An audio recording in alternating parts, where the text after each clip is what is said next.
event through the Intelligentsia organization, a bike race happening in nearby Lombard. So myself, Trustee Hendricks, several staff people, Chris and his wife and friends visited Lombard and spent an evening there last July. We watched the race in action, and I think tonight we're going to turn it over to Chris, let him make a presentation. Following that, if the board is interested, staff's put together a couple of slides just to indicate if there's support to move forward with this. There are impacts that I want the board to be aware of to the village. That if we do something like this, it is a large undertaking. It could be a very positive undertaking. It could be very good for the business community, but there are negative impacts. Some would say negative impacts as well. So we talked those through first, but I think we're going to let Chris make his presentation. He made a similar presentation to the Economic Development Commission at our last meeting, and the economic, as you saw in your packet, the EDC has formally recommended this, and I believe there are a couple of letters of support for this bike race in your packet this evening. Thank you, Chris. You want to come up and I know staff and a lot of the board is kind of somewhat familiar with this and has some information, but if, you know, in your presentation, if you could, and I know you're always well prepared, hopefully we have some people watching tonight or will watch in the future, maybe explain it for everyone so they can understand what's going on. So I will try my best. Yeah, thank you. Village Board, thank you for your time tonight. Village staff, I appreciate the efforts getting here tonight. It's been a large undertaking. My name is Chris from Brookfield, currently the president of that organization. We've been around for about 4 or 5 years now.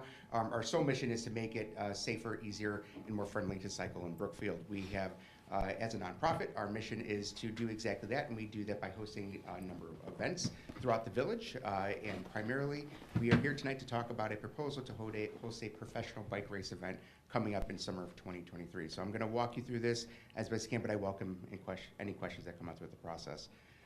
So the first thing is you saw the word criterium on your screen. What is a criterium? I'm not going to quiz you on this, but by the end of this, you will know what a criterium is. I'm going to call it a crit from this point moving forward, because as a bike racer, that's what we call it. It's a crit. A crit is very different than what you know from a standard bike race. You all know of Tour de France, where they start in one location, they cycle 150 some odd miles, and they end up in a very different city in there. Criterium race is a very short timed race. You have a certain amount of period on the clock, and you go around in a circle, essentially. So you use like a street course in this instance, and you use the same streets over and over and over. And at the end of the race, the guy or gal who passes first wins that race for that. In this instance, a criterium or crit, again, is a short distance race, so typically about half a mile to no more than 2 miles in distance. So areas like Brookfield and other municipalities around Chicagoland are perfect for hosting crit races through here. Instead of me speaking about this, I thought it would be apropos to show you an actual video. So I'm going to entertain you for about 3 minutes, if you don't mind. I will stop speaking for 3 minutes, let you watch.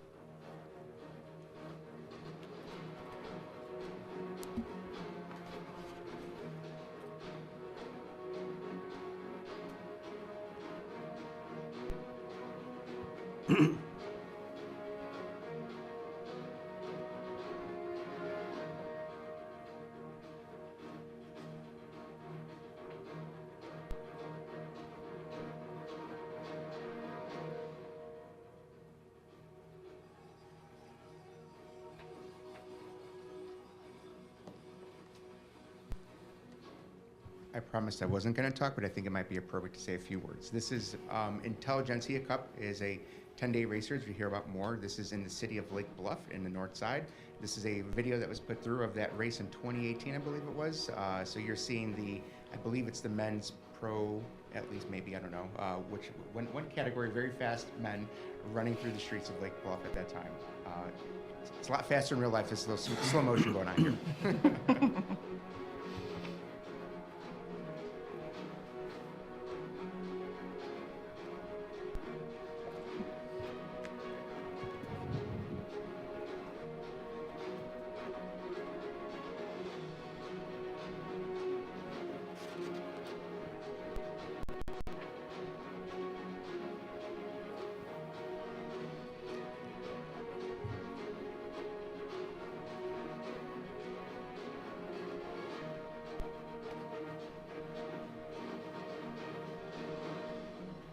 I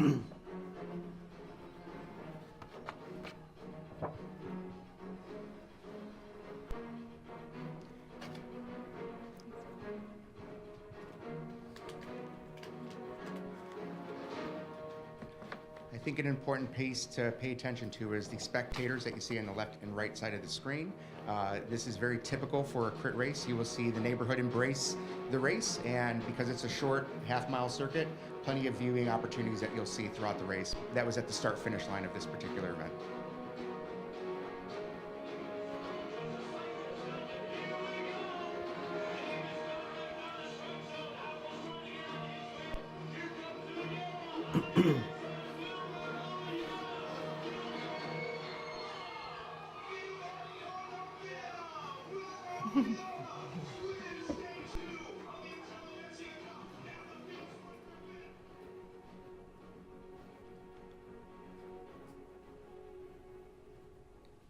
Exciting, I think. Sorry, I'm going to go back here. So what you saw was stage 2 of Intelligentsia Cup at Lake Bluff. What you saw throughout that was that 3-minute video was that half to mile-long course in Lake Bluff closed down in a residential area.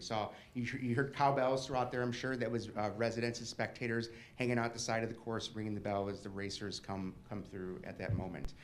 What is very exciting, and I think you saw at the very end of this, a rider from Colombia, the country, won that race. So this is Intelligentsia Cup, which is, again, I mentioned, is a 10-day race series that's hosted here in the Chicagoland area, brings in racers from not only this nation, but from around the world.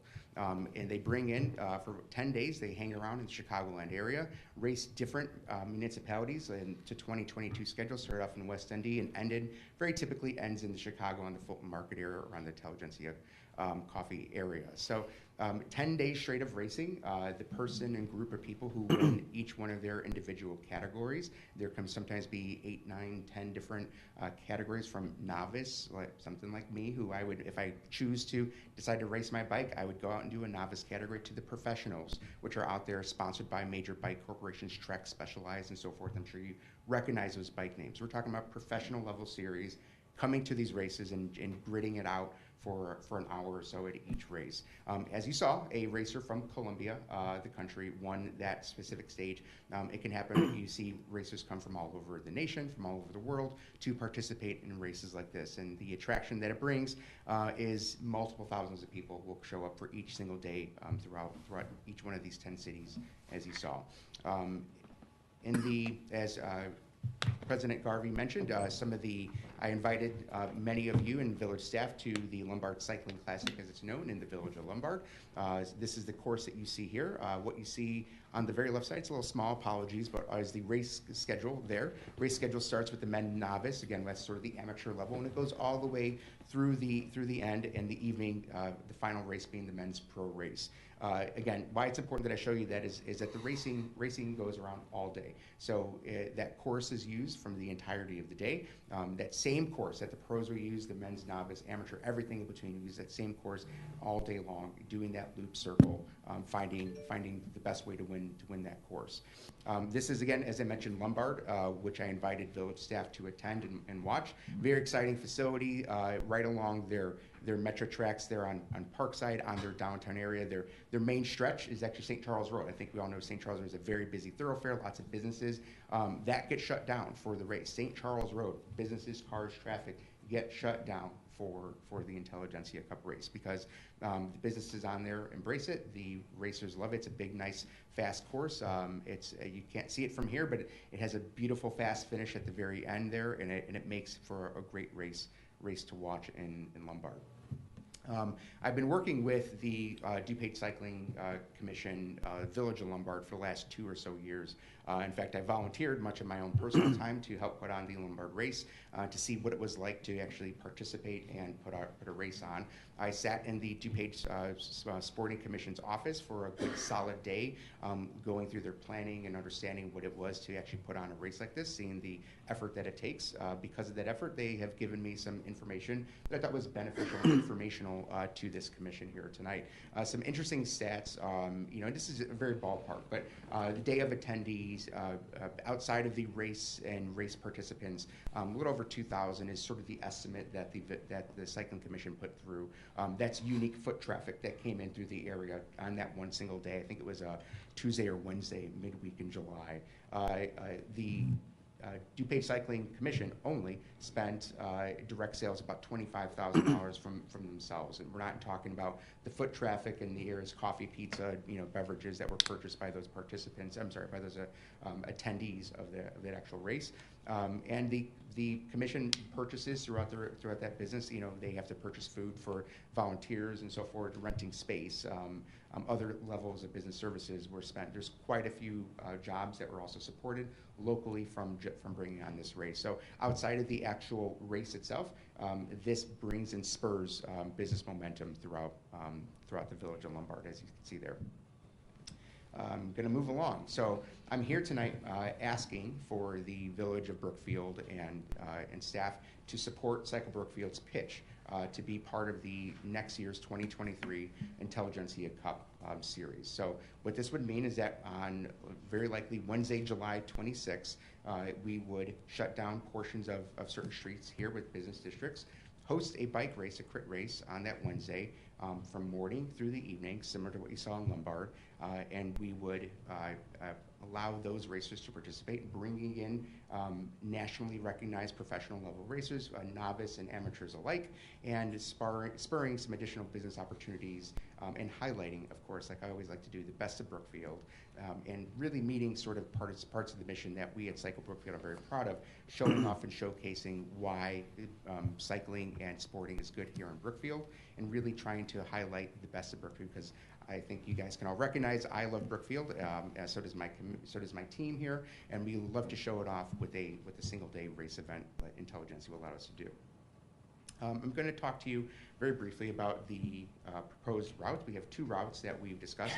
I do have Tom Schuler, who's here with me tonight from Intelligentsia. He's one of the race organizing directors to talk about this course. Before I tell you about the course, I want to talk to you about my time talking over this with Tom. This is not an idea that came up last night for me, and not something that was cooked up in a small basket. This has been a thought in our brain for a very long time. Looking through the right route, is Brookfield even the right place and location to host a professional, nationally recognized race? I think that we are. I am very confident to say that not only is the village ready for an event like this and to be recognized on a national, if not world scale, we have a good street course that will highlight that. And so I think I'm going to ask Tom, if you wouldn't mind, maybe to come up, and we'll talk through both of these options. But at a brief moment, I'm going to show you option 1 and option 2, and then we'll go into the details as far as why each one works. First one here is option 1. It's a start on Grand Boulevard. If you see the green dot on your screen there, the green dot is representation about midway through Grand Boulevard. Right, think of Paisans if you were to put that into your brain. The race would start there. It would head southeast, make a sharp left turn onto Prairie, make another left turn onto Grant, make a right turn onto Sunnyside, make a left turn onto Lincoln, and a very, very sharp left turn back onto Grand Boulevard, which would end a very, very, very fast sprint finish for all the racers, right in the middle, right where they started, right in front of Paisans. The second option that I'm going to go through with you is a sort of mirror to that. It uses Grand Boulevard again, goes southeast down Grand Boulevard, at this point makes a right turn, goes on Fairview, makes another right turn onto Sunnyside, makes a left turn onto Grant, makes a right turn onto Park, and then makes a very, very sharp right turn back onto Grand Boulevard for a very fast sprint finish to the very end, again in the middle of the street. I'm showing you these routes, and I'm going to ask Tom to step up here to kind of talk through why these routes work.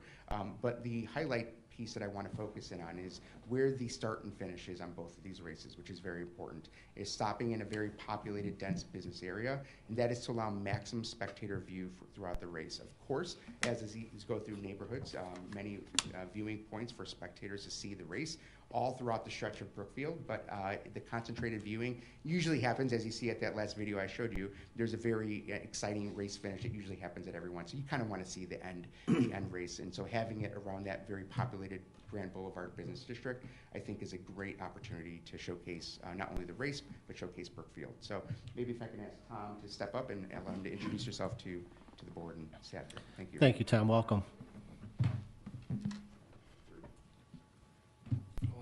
don't think I'll use that, Chris. Tom Schuler, 5627 West Washington Boulevard, Milwaukee, Wisconsin. Thank you for having us here. The Intelligentsia Cup will be in its 11th year, and it's a celebration of cycling. It's really a block party or a community celebration that happens to have a national class bike race. So working with Chris the last couple of years to consider whether Brookfield, in his opinion, would be a good host for this event. I think he showed the host communities we're in, but I'll just read down the list again. It's a 10-day event. West Dundee, Glen Ellen, Winfield, Mundelein, Lombard, Northbrook, Elgin, Lake Bluff, and West Fulton Street is our final day. So we have one open day, Wednesday, July 30th, as Chris mentioned. You know, this course is really interesting. We've never had a course with quite this configuration, a figure eight that has two greater than 90-degree corners. The riders love hills, believe it or not, and they love a tricky course. It's, you know, what challenges them and what's interesting and going to be fun to race. Whether it's Chris in the novice race or the professionals coming from 15 different countries is our typical lineup of athletes, and 43 states, they want a challenge, and this course provides that. The other thing is we always leave behind a lot of business for the bars and restaurants especially. There will be inconveniences for the laundromat, any business service related, but the bars and restaurants do very well. So we try to figure out how to mitigate as few businesses as possible when we pick a route. But really it's showcasing Brookfield is what this race does. And that's really what you want to go where people naturally want to congregate and be on a Friday evening, a summer Wednesday evening, whatever it may be. So I think this course does that. I reviewed the course with Chris and some of the fellow Cycle Brookfield members, and we looked at a lot of different courses, and this course has it. So I would be open to answering any questions. Otherwise, I'll turn it back to Chris.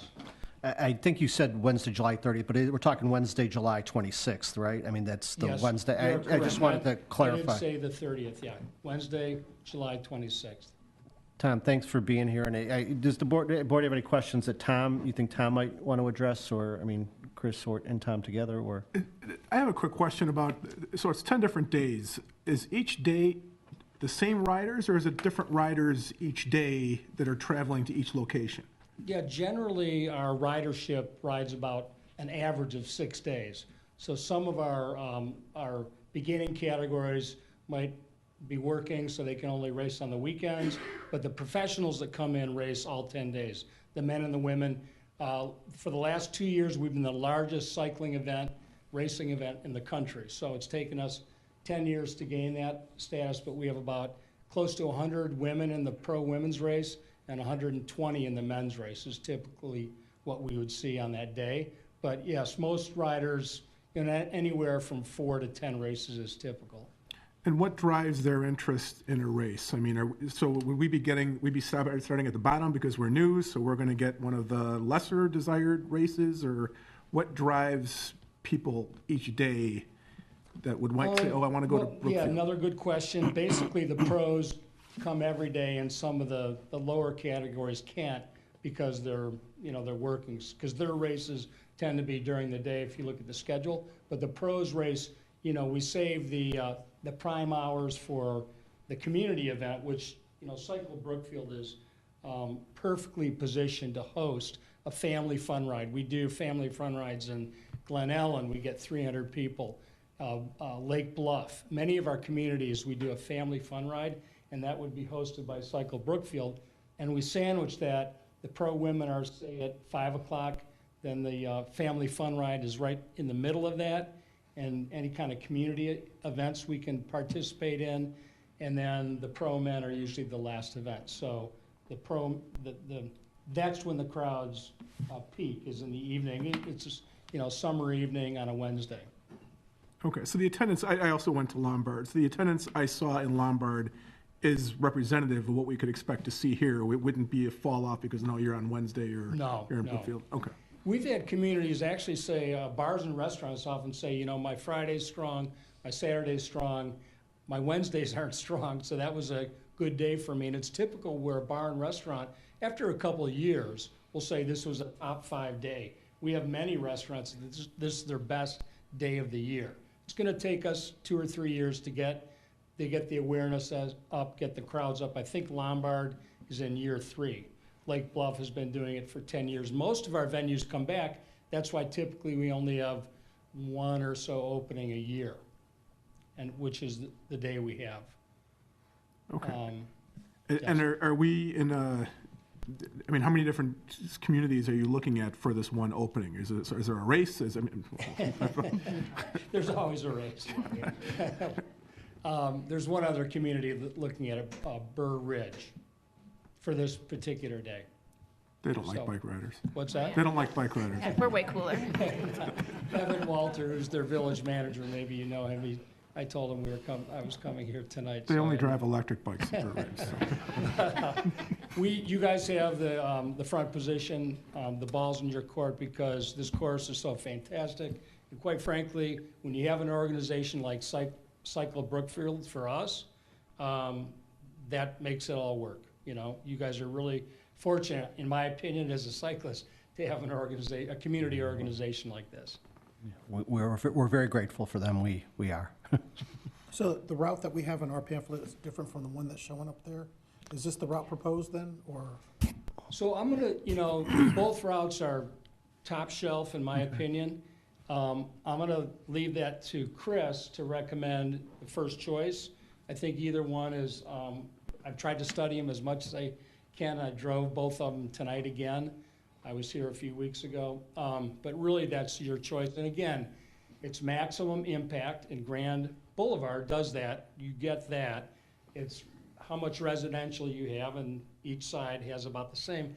And then it's the nuances of which side works better. And I think Chris has a better feeling for that than I do as a resident.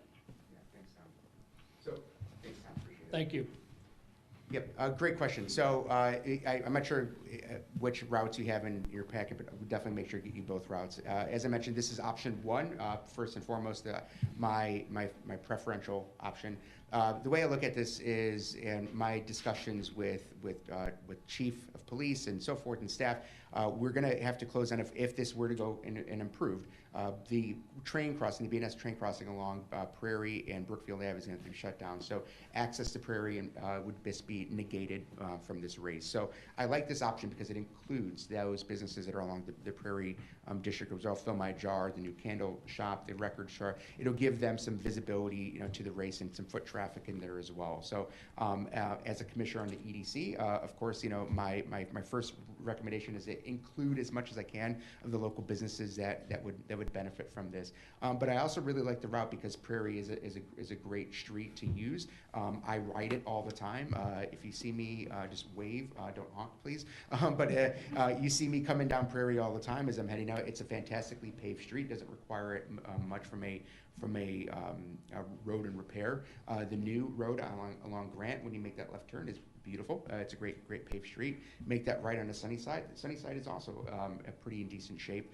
Make that left onto Lincoln. You pass the beautiful library, our brand new library, which also has some great, fantastic viewing spots with the green open space and the second floor, which I would love to actually go and watch parts of the race on the second floor of the library, but offers a lot of viewing opportunities. So you have the Memorial Park across the street, right there in Grand Boulevard, and then as the racers make that sharp left turn back onto Grand Boulevard, there's a ton of viewing options all throughout Grand as you get to the stretch there. So for those reasons, and probably a few more that I'm not fully articulating, I do really like this route as a primary route. From a secondary option, should that be a case where Prairie needs to stay open for XYZ reason, this would be a good alternative.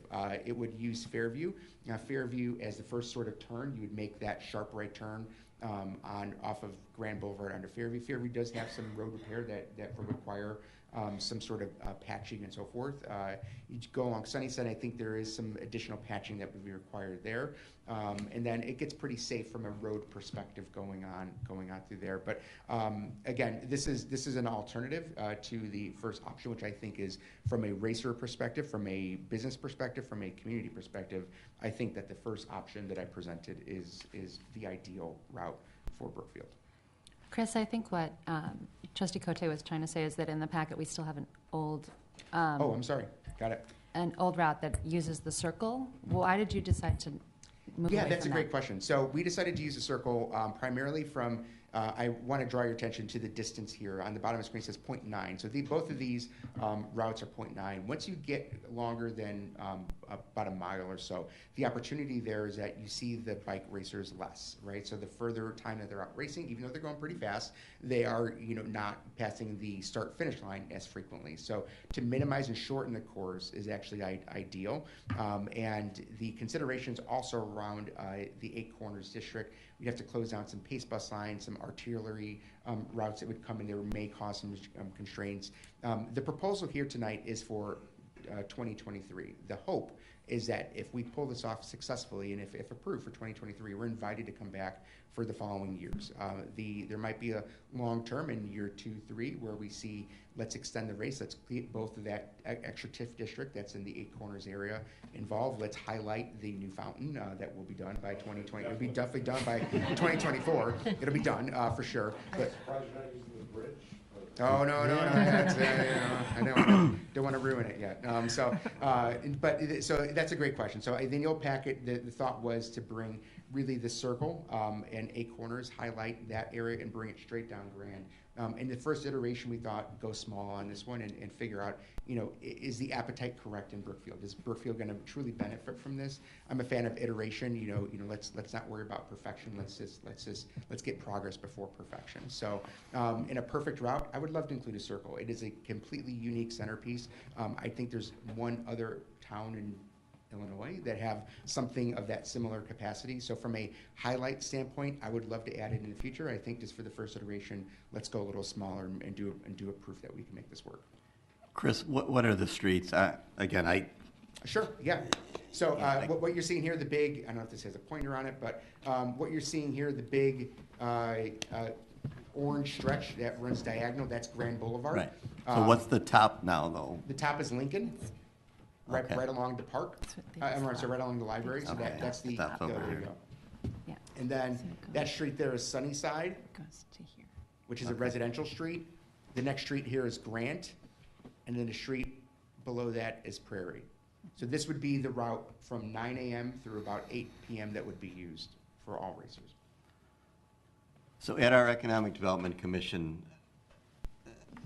Phil will be happy to see you're not talking about the circle issue. Sure. But there was some general discussion from a few business owners on the impact that this would have.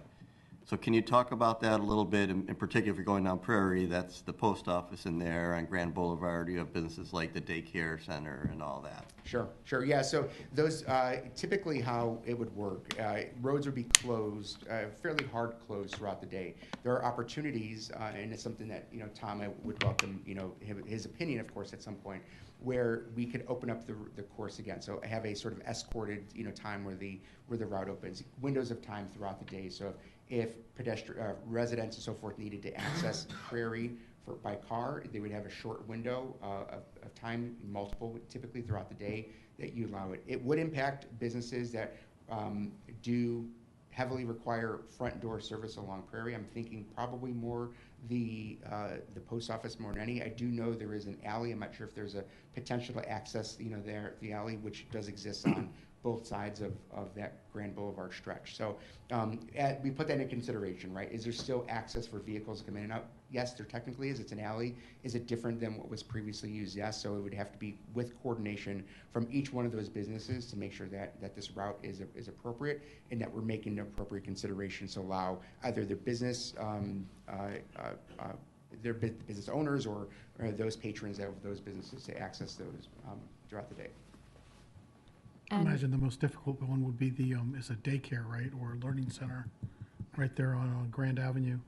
That could be difficult. But So does Intelligentsia, does it bring its own sponsorships and et cetera? And with the finish line and everything, when we saw the video, that gets all transported in and then sponsorships along the sides?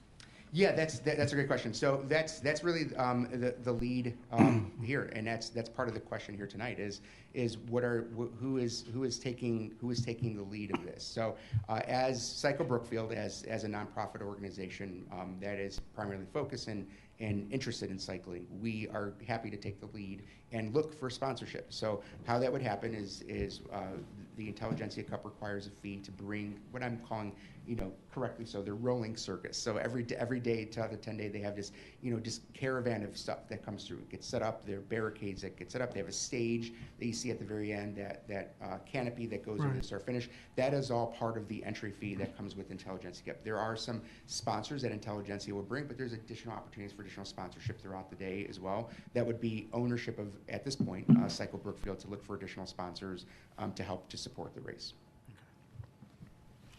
I'm just going to quickly roll through the rest of the presentation just because I think it has some useful information. I kind of briefly mentioned some of the race entry fee here. So the minimum race entry fee, if we were to do absolutely nothing else and say Intelligentsia Cup, go ahead and block down our streets and use the race course, that's about a $10,000 entry fee. There's some additional, which I'll call race purse. I might be using that term incorrectly, but what is the opportunity for additional premiums and awards for those racers that might win a specific race? There's some money that could be used there. Any promo and marketing that would be required would be on Cycle Brookfield. Event support costs, volunteers, which are absolutely required. I mentioned to you, I actually volunteered at Lombard last year as well. I got a cool free T-shirt and a lunch to one of their local businesses. So all that comes with the cost. That would be ownership of Cycle Brookfield. Additional liability insurance as the primary would be, again, on Cycle Brookfield, which we hold insurance today.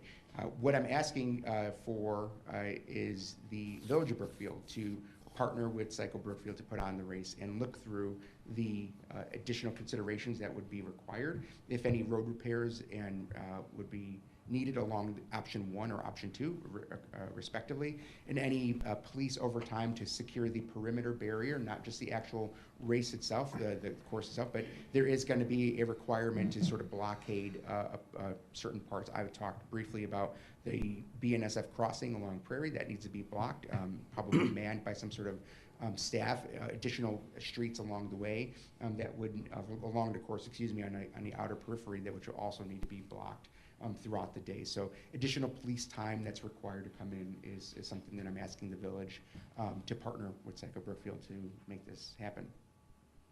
I'm just going to quickly go through because, as I mentioned, and I think you have a number of letters of support. There has been a recommendation from the Economic Development Commission at our last meeting to support the race, but also the Brookfield Chamber of Commerce, Brookfield Zoo, the Lindo Sokol Francis Public, Brookfield Library, First National Bank, Compassion Factory, Beach Ave Barbecue, Little Owl Social Club, Brennan Massage, and a number of other local businesses which touches this race have already shared support that they would encourage, and not only encourage the race, but ask the Village of Brookfield to support this race.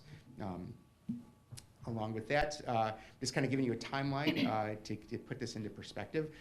I mentioned that we've been in works for quite some time. I think our first meeting and call with Tom was probably August of 2021. So we are, over 2 years of an engagement with the Intelligentsia Cup, recognizing that there might be an open spot in 2023.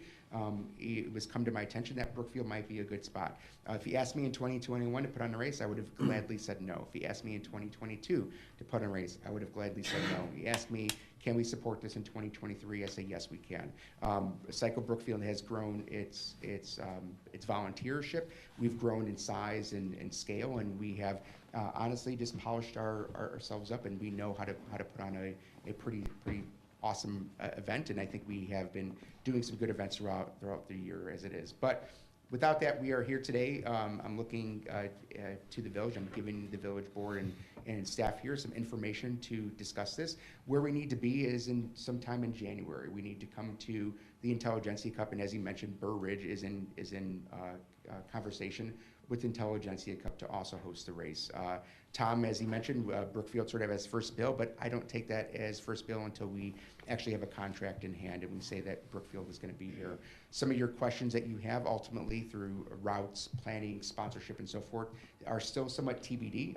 As I mentioned, some of the businesses have come forward with their support, but some businesses have actually come forward with soft funds at this point already. What we need to do to make the final planning, it's more than just a 3-week, 3-month planning. This is going to take some serious effort from Cycle Brookfield, from the Village of Brookfield, and from Intelligentsia Cup to pull off. So I'm presenting tonight with the hopes that we have a contract in the hands of Intelligentsia in some point early of 2023 to help the planning to assure that we actually have a successful event if we agree. So as I mentioned, the next steps are picking the lead organization. I'm presenting to you as Cycle Brookfield and offering to take lead if so choose. We need to make and sign the agreement with Intelligentsia Cup to get that started. And of course, we need to make a route selection because that's going to impact deeply the number of businesses and that are impacted and the impact to the village and residents that are along that route as well. They will also give us the legs to actually go out and start looking for a sponsorship that's going to be required to pull off the race and to fund what is required to make this happen. With that, I welcome any additional questions. So in any of these routes, we will have residences that are sort of blocked off within that figure 8 that you were calling it. Correct. I noticed at the Lombard race there was the opportunity to have flaggers so that people could get in and out. We're not limiting anybody's access to their home with this proposal, correct? That's correct, yes. So there are pedestrian crossings throughout the entire stretch of the race. Usually, I'll even ask Tom if he wants to say a few words on how residents and so forth usually access the race. Thank you. Yeah, great question. Residents obviously have concerns, and we want to be able to accommodate certainly any special needs that a resident may have, doctor's appointment, any special escort, we need to get someone out. We'd like to, through Cycle Brookfield, know that ahead of time, but basically, yes, residents, unless they can access their home, I think on Sunnyside, there might be an alley. Again, I'm not familiar with all the roads, but if they can't exit their home from the alley, then we ask them to park their car on a side street and walk to that car for that day. That's the general way we accommodate as best as we can. You know, sometimes we get into things like garbage pickup, mail delivery gets difficult on that day, but if anyone can figure out the routes and how to get around, it's the postal carriers. I think, I don't feel like I answered your question, but again, we try to accommodate, but there's no question that the route disrupts residents. On the flip side of that, it's a celebration. We often get residents and say, they have block parties. It's often like a holiday party. I see my neighbors twice a year, once during the bike race and once at our neighborhood holiday party, because people will have lawn parties, bounce houses. I think it was in, what was the community we had? On York Road. Elmhurst. Yeah. The amazing block parties, bands. And so that's part of Chris and Cycle Brookfield's job is we will have resident meetings to say how to throw a party, what are your concerns on the event day, how can we accommodate you. That's really up to our local host to chair those. And I wanted to say with police and fire, we typically, especially for our new race, come here and work on any of the plans and the concerns that police and fire have, because especially the first time around, we want to share our experience, and then obviously police and fire are the experts to keep the race safe for residents, racers, and not inconvenience businesses as much as possible. We want this to be a win for Brookfield, not an inconvenience.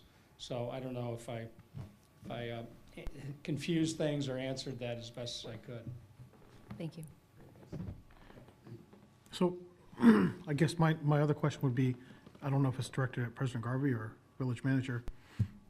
Logistically, if we're talking contract signing and the contract is signed by Cycle Brookfield or both with the village and Cycle Brookfield? I'm asking because we just canceled the meeting for the last meeting of December. So is there any kind of action that the board would have to take timing wise? I believe Cycle Brookfield will be the contract holder, I think, but they're not gonna sign it unless they get consents. So I mean, are we consensus just from the giving board. direction tonight and then we don't have to take an action at a following meeting or? Well, and I was going to follow up with Chris on that because, our next regularly scheduled board meeting is January 9th. I mean, typically, we don't like to make, tonight you've made an excellent presentation, and the board can give some feedback, but I know there'll probably be coverage in some local newspapers and social media and stuff where it gives us a chance to hear what the residents might think. I mean, we can give kind of, the board through their comments can give you some indication of where they're going, but I'd rather not put it on them to make a decision tonight. If a decision or a consensus wasn't given to January 9th, I mean, I guess by the end of tonight, there could possibly the board would say, look, we're not interested, but if there's some consensus where the board wants to think about this and is showing some initial support, we would like the coming weeks to get some input from the public. Is January 9th something that's too late for you to get a consensus? Because I don't know that there's specific board action that we would have to take vote on it, but I could get a consensus, and I don't know that I feel comfortable asking for that tonight. And I guess there's, I'll ask you about that. If not, I guess there's a possibility we can call an earlier board meeting, but I really don't want to force the board to make a decision tonight without, we've all heard about this, we've all talked about it, we know a little bit about it, your group, Cycle Brookfield, knows about it, word has spread a little bit about it, but I anticipate there might be a newspaper story on it, and some people might be watching our village board meeting tonight, and then that would generate comments that people will reach out to us in the coming days and weeks that give us their opinion, and if any of us want to talk to individual business owners and get some feel. Yeah, no, thank you, President Garvey. That's a great question. So I actually welcome, you as the village board to take that time and to reflect, is this right? Because what I am asking is, Cycle Brookfield is willing to take the lead and be the contract owner for this at the Intelligentsia Cup, but we frankly are asking for in-kind services from the village of Brookfield for police time and anything that's sort of adjacent to police permitting and so forth to kind of partner with us on this effort. We can contract that in more details and talk about what that is, but and I've sort of detailed that to some degree. Primary concern for me is police time and overtime, because I think we're talking 14 hours of staff police time to be out securing the roads, making sure. So I think that may require some additional questions or And then considerations from the board. staff's prepared to, if the board's interested, to give some estimates on that. And I mean, that is a consideration that I know the board would want to hear. I think we all know that as much as we said, there will be inconvenience, but it's a cost-benefit analysis in terms of, we have other events that are, a hindrance or avoidance or causing convenience to residents and business districts, but we have to, weigh the public benefit overall. And also, the first year, I know your organization is excellent in planning, but I think each year would get better and better. So it's, doing it, making the investment and learning the first year. Trustee Hendricks, the point she raised is a very valid, I mean, we talk about these things, we can reach out to everyone in the business districts, but we have to make sure that people, with this in much advance notice, the outreach would be key. I mean, there will always be people say, I knew nothing about it until the day of the race, but I know that the outreach would be there, and that we would try and work as creatively as possible to minimize the inconvenience. People can plan things around this and the events around that. I just, the timing of it, when I saw the actual date, I mean, if the village is moving forward with the same plans for music on Grand Boulevard, I know this typically the last Saturday of the month was the Grand Boulevard, which would coincide with this same week that, if we were closing down Grand Boulevard for all day on Wednesday, we would then be shutting it down again, starting on Friday for the live music on Saturday. And I just wanted to put that out there as something to the board, or do we adjust that schedule not to close it down, or if contracts have already been signed, that's just another thing into play there. I know the business owners, many business owners could and would be excited about this, especially the bars and restaurants, as we've run into with the Music on Grand Boulevard, there are the other businesses along there, and I don't think it's a reason not to do it, but we would have to work every way we could to give them as much advance notice and minimize the inconvenience and the drop-off and everything else. I really think it can be a positive, and I feel confident with village staff working with you that we could get the word out and make the inconveniences, little as possible, and make it an attraction, an event. And Tim, me and Tim have talked about this. I knew I couldn't make it that day, but there are things that it could bring to the community. I mean, just visitors from outside the community experiencing, Grand Boulevard and Prairie and even our residential districts, and seeing that, and counting on the fact that they would come back to these places. That's like an intangible, benefit, coming forward. I know we don't have necessarily the.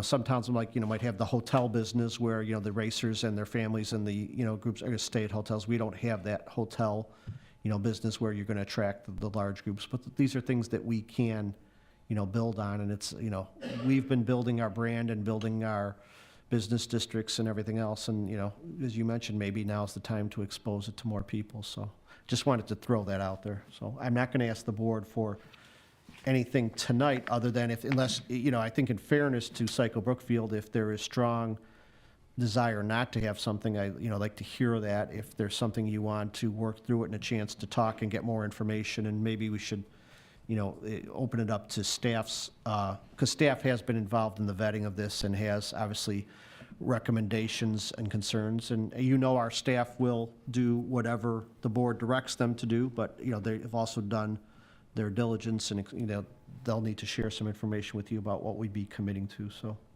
Yeah, I wanted to bring up one thing about first-year event notifications. Obviously, if a decision is made by the village to go forward on January 9th, obviously it's going to be publicized, and Chris will do everything to get it out in a lot of publications. That's only step one. We recommend 2 months, 2 weeks, 2 days of notifications on Cycle Brookfield's foot soldiers to really get the word out to primarily the residents on the course, but even go farther. And obviously, at that time, they've already talked to businesses.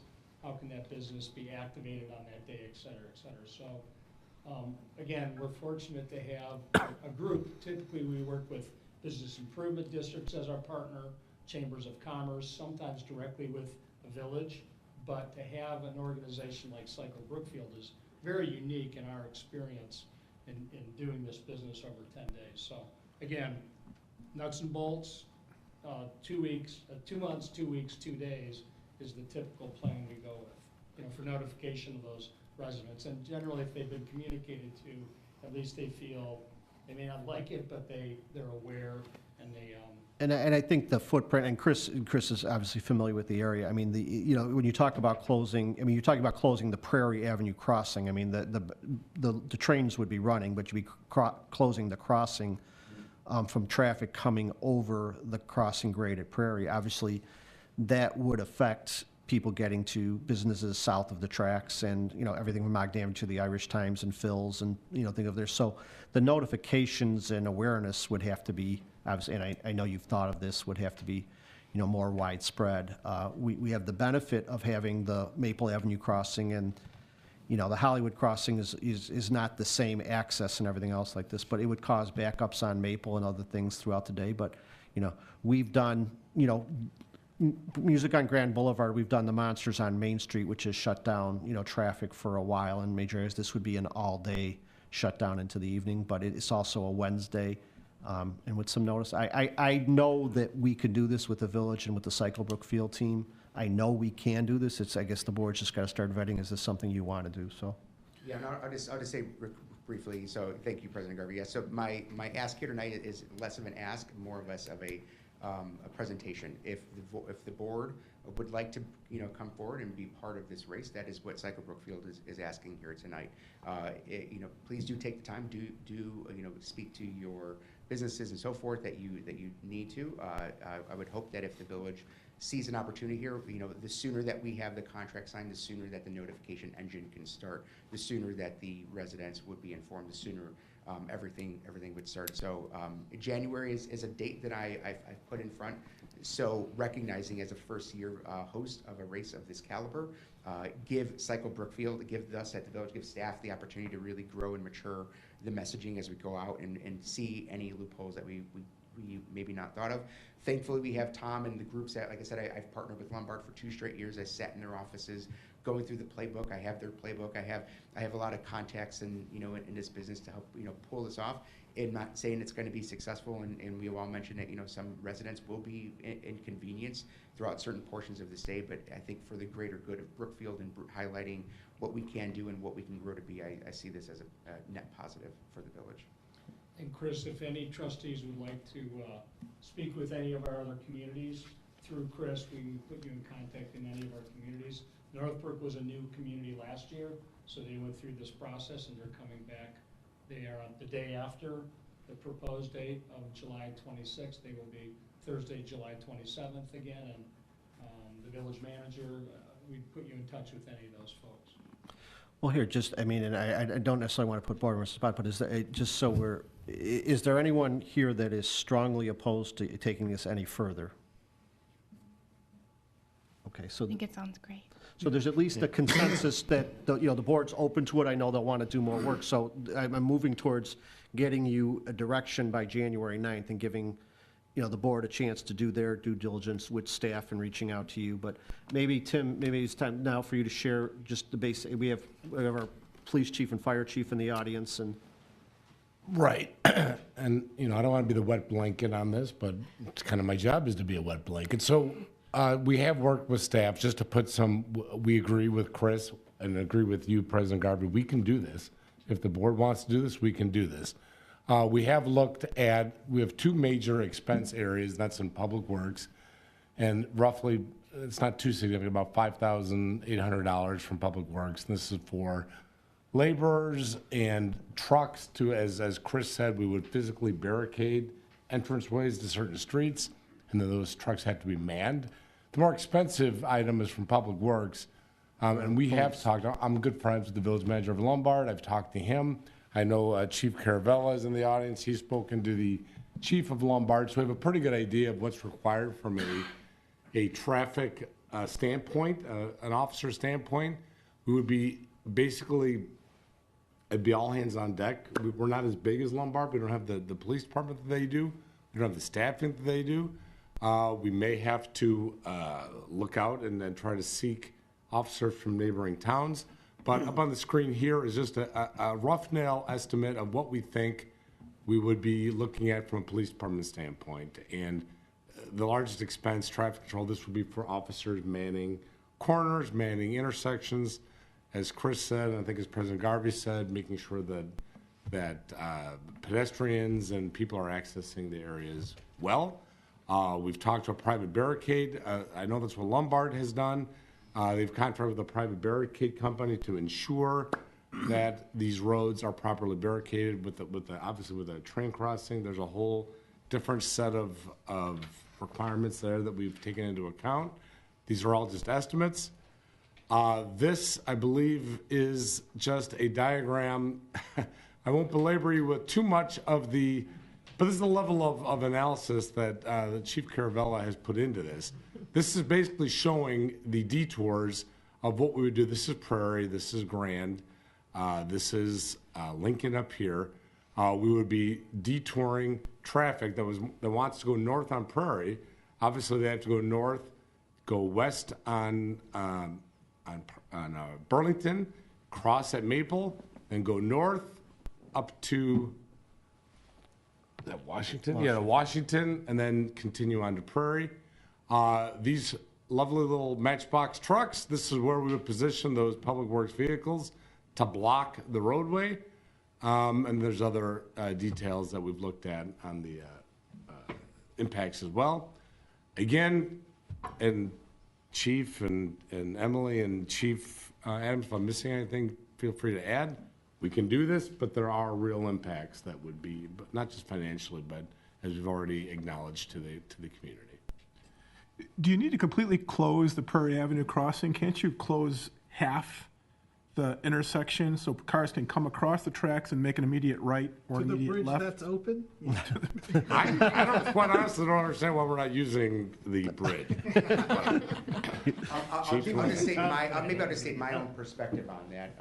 It will, allowing cars to come through over the tracks, just from say, Cycle Brookfield is a safety advocacy group, number one, right? And so minimizing the amount of, vehicle traffic that could come over would minimize the opportunity that a car would want to continue going down Prairie to some degree. Is it possible? Sure. From a just a pure closure standpoint, to keep that Prairie Ave crossing, keep the pedestrians that will likely be crossing through there, because the train crossing will still be accessible for pedestrian access, and there's will be pedestrians, as many of you saw throughout Lombard, walking all throughout the area. So having additional car traffic is a consideration.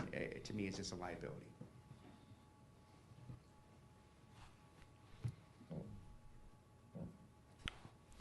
Other questions or comments from the board? The staffs, you always have access to staff and Chief Crowville and Chief Adams and Emily.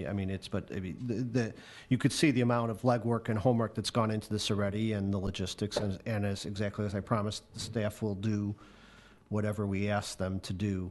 I don't think you could look at it as a straight, we're gonna make some money on this. You're not, measurable, we're gonna see this amount of profit. It's the exposure of the village to other people, that people will come back. And, we've prided ourselves on being known as a cycling community. We've prided ourselves on our natural resources, the Oak Savannah, the canoe launch and things like this. We're exposing ourselves to other groups of people, and we feel, you got to look at this as when we get people here, they will see the things. They will see the 3700 block of Grand and Little Isle and Paisans, and they might walk over to Irish Times and Phil's, and they'll see other things, and they'll see our beautiful library, and they'll see other things. So it's getting our name out there as a community that can and host these types of events and hopefully bring people back. So I agree. Thank you so much for putting all the work into it, Chris and Cycle Brookfield, and following it for years and bringing it as an opportunity. I think it's great, and your experience with it, and stalking Lombard over the last couple of years. Appreciate that. But also, staff, I know it's a lot of time to put in to research this too, so thank you for looking into it. I think we have a lot to consider, and I appreciate everyone's comments. Yeah, I just want to throw in, when I was at Lombard, what I really enjoyed about it was, even though this is kind of a specialist niche of people that are coming out to see this, the announcer did an amazing job of kind of breaking everything down and talking you through what you were seeing in front of you and the strategies at play, who the players were, who the contenders were, where they came from, and just really brought it to life, even though I'm not a cycling fan or had even really witnessed a race before that I can remember, just to really break it down and bring everyone around into what was happening and what they were seeing and walking them through it, and really made it for a fun event for people that don't really know what they're doing or what they're seeing, and for someone that was seeing it for the first time. And it was just really interesting to see, and it just brought out a lot of people that wouldn't otherwise be exposed to Brookfield. I mean, we've been talking a long time about doing races and having races in the community, and I think this is just an extension of that. And I know this is all day, but and I know it will be some kind of inconvenience to businesses, but at the same time, they're getting new exposure from new people that wouldn't have been here otherwise. And to me, I think this is, this isn't just a small 5K. This is a huge initiative with major brands. I mean, today we received an email from an executive at SRAM that's on level with like Shimano. I mean, they're all over the world. It's a first-class manufacturer for cycling components. And you have that type of following and exposure coming into Brookfield, and those types of sponsorships that we're not used to or accustomed to. I think it's a no-brainer in my mind. I think it's a great idea. I would just say, you're exactly right. This is a very niche market here. I was exposed to it, believe it or not that long ago. You're seeing on screen, in the background is Edgar. He's my son. He won Intelligentsia Cup many years straight as a junior throughout his race career. He's from Brookfield. He went to Riverside Brookfield High School. We tried to start a cycling team throughout there, but we decided let's not do that. We brought him on with the local team. So it was very neat for me. I via the exposure at crit races, Intelligentsia Cup being the primary one, had to figure it all out. And then lo and behold, my son Edgar not only did he win Intelligentsia Cup, but he went and took national titles as well throughout cycling, was invited to be, racing on D1 cycling schools. So it does grow the sport. And, because of him seeing, stuff like that, like we had our cross country team here today to see, young kids being exposed, and that exposure that Cycle Brookfield is trying to bring to the area, and what we see coming into the village every month. I can't tell you how frequently I have one of our first Friday slow roll rides that we see. I see a young family coming up all the time saying cycling is important. We're coming here because this, and that exposure, bringing it to Brookfield, I think is extremely important, not just from a cycling perspective, but just from a community growth perspective, and getting something that may be very unique, and someone may find something that they never thought they could do. My son in case. Thanks. And I know the department heads have all worked through Tim and staff, but is there and we have most of our staff here, department heads, is there anything that, you feel, obviously we have access to you and you have access to us to talk, but is there anything that you'd like to tell us tonight that, you feel like we're missing or not focusing enough on? Because what I anticipate over the coming weeks is we'll be coming to you to talk to you on individual bases about your opinions and thoughts. But is there anything as the whole group should know anything about right now? Or One thing I'll just add, the Intelligentsia people, they know what they're doing. I mean, we may have hung out a little bit long after the last race, and by the time we left to go home, everything that all of this stuff was taken down. They're like a pit crew that comes through, and all of this and the whole race, it was gone, and the roadway opened up. That was point one. The second point I wanted to make was I agree that it's funny because you said all the excitement's at the starting line. Once they start and they're gone, there's nothing to see anymore. So if it's a mile or two race track, it's going to be quite a while till you see them again. And so having a shorter racetrack, like Chris was talking about, really is conducive to adding to vitality, adding to the energy, because that's when you want to see them, is when they come back around. And so I get why you eliminated the circle. At first we were kind of perplexed, but to that point of once that group is gone, they generally stay, they spread out a little bit, but they do kind of travel in packs. And so when they're gone, and you might have a couple of minutes where you're not looking at anything. So the shorter the track, the more action you're going to see back. during the breaks when they can go into Little Owl and Paisans and get a drink and stuff. Maybe. I like I'm looking for some, if the board has anything else in mind. Otherwise, I think, we have there's a general thought that there's some definite interest in this. We want a chance to, vet. I think people will hear about this more widespread. Is there any member of the audience that wants to specifically comment on this? Kim? Yeah, just as a non-in-house community partner, we're happy to support any way we can. I don't know how you don't see it as a feather in Brookfield's cap. I appreciate it. It's a chance to showcase the new library. Yeah, we'd be happy to put that viewing. Yes. We could put benches on the top. We could put benches on the top of the If you, library. I'm sorry, if you could come up to the microphones. And that was Kim Coffin, our library director, for the record, for you watching on TV. So My name's Andy Karen. I work at SRAM with Ron Ritzler. His son is going to start at SRAM in January. I've been racing bikes since 1977, and I've got fond memories of being all over the United States, a lot in Milwaukee and Ripon and Appleton, or during the Memorial Day weekend in Burlington, Muscatine, Moline. This traveling show is awesome. He happens to be my brother-in-law as well, Tom is. Cycling's a way of life. Bike racing is awesome. It's going to be great to have it here. I'm excited. I live on Arden. I live right up against the zoo fence. And I see bike riders coming through here all the time. You guys see them. It's going to be awesome if we do it. I've got great memories of it, like I said, of all these other places, but it'd be great to have great memories of it being here as well. So, just wanted to thank you for your input. Appreciate it. Anyone else on public? There'll be general public comment. Anything else on this particular topic? Okay. All right, so what I anticipate that, we are technically taking a village board meeting off in December to break, but we will all be around and talk, and I know staff will be accessible, And if there's a need for a special, I mean, we got to look at January 9th in fairness to Cycle Brookfield and to the race organizers to be prepared to make a decision by January 9th. And if there's a need or a desire to call a special committee meeting or board meeting, we can squeeze something in over the holidays if we have to. But I don't want to force a consensus opinion tonight, because I know the board likes to do their due diligence and talk to people and think about it a little longer. So I appreciate all. I think it's pretty obvious that this didn't just come about tonight or in the past 2 weeks. This has been going on for quite a while. I mean, Chris approached me about this in the spring and told me about the event in July. And like I said, it was the 1 week I was in Michigan, but I knew staff was going to be there and the village board members were going to be there. So this has been a long time in the planning, and let's see if we want to and can make. I know we can make it happen. Let's see if we think it's the right decision. So we'll definitely put this up for January 9th in some form. I'll talk to Tim about the agenda because I don't think there's any specific board action other than getting a consensus on it, but it will come back on January 9th. Before then, if the board desires something, I'll call a special board meeting. So, okay. All right. Thank you to everyone for all the legwork already. Chris, thank you. Thank you to Cycle Brookfield. And we'll go from there.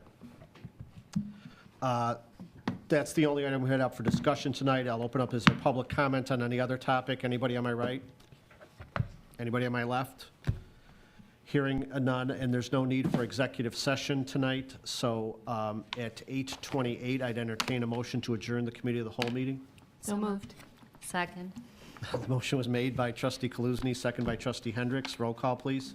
Trustee Ketchmark? Aye. Trustee Cote? Aye. Trustee Hendricks? Aye. Trustee Conroy? Aye. Trustee Leclerc? Aye. Trustee Kaluzny? Aye. Motion passes. All right, thank you for coming, everybody.